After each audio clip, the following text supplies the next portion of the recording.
What if, instead of silicon and wires, our future communication networks relied on something completely different, like seeds? Seeds. That's Yeah, certainly a different way to think about communication. right. Well, that's exactly the kind of future that designer Elena Villarroel is envisioning with her project Symbiosis, Whispers of the Earth.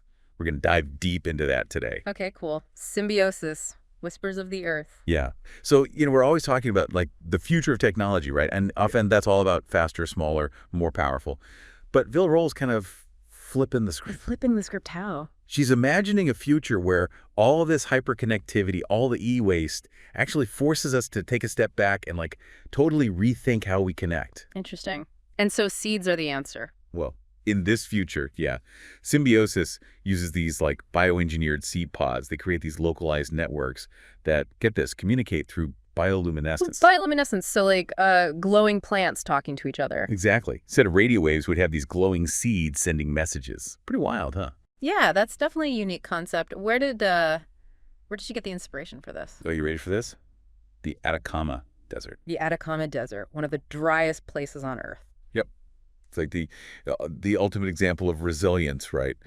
Life there has to adapt to some seriously harsh conditions, extreme temperatures, almost no water. Right, right. It's known for those extremophiles, the organisms that can survive in those incredibly tough environments. Exactly.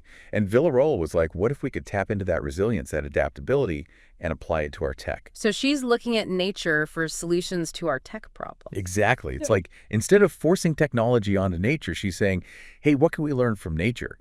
And those bioluminescent pods, they actually use a pretty amazing technology to power themselves. Oh, what's that? Microbial fuel cells. Ever heard of them? I can't say that I have. So basically, these fuel cells use bacteria to generate energy. It's like composting, but instead of just breaking down organic matter, they create an electrical output. Whoa. So each of these seed pods is like its own little power plant. Pretty much. Huh. How realistic is that, though? I mean, can that really power something like a communication network?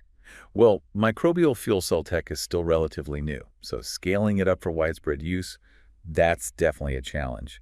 But the potential's huge. Yeah, I can imagine. I mean, if we could power our electronics with the natural decomposition process, that would be revolutionary. Totally. It really makes you think about what technology can be, right? It's not just wires and circuits anymore. It's about biology, too. It's like a whole new way of thinking about our relationship with technology. And with the natural world. Yeah. And speaking of that relationship, the project description has this one line that really stuck with me. It talks about the seeds being a beacon in the dust. A beacon in the dust. I like that. Right. Even in a future where things have gone kind of sideways, there's still this sense of hope, of connection. And that's kind of at the core of Villarroel's vision, isn't it? Absolutely. And there's something else really interesting about her design process. She actually draws a lot of inspiration from her background, from growing up in rural Chile. Really? Yeah. She's particularly interested in, like, the indigenous knowledge systems there, especially how those communities have traditionally used plants and animals for communication and survival. Wow. So it's like she's taking ancient wisdom and combining it with futuristic tech. That's fascinating. It is. It's like looking to the past for solutions to the future. And that, that kind of connects to all of us, doesn't it? Totally.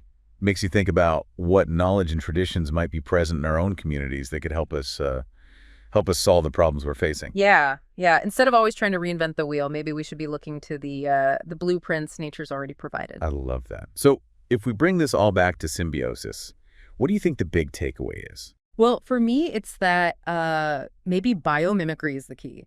Looking to nature for design inspiration, finding solutions that are functional and sustainable, solutions that work with nature, not against it. That's definitely something worth thinking about. Well, that wraps up our deep dive for today. Thanks for joining us on Exploring Futures. We hope you found it as thought-provoking as we did. It definitely was. And hey, if you enjoyed it, why not share it with a friend? The more people thinking about these kinds of ideas, the better. Absolutely. We need to be having these conversations. We do. Until next time.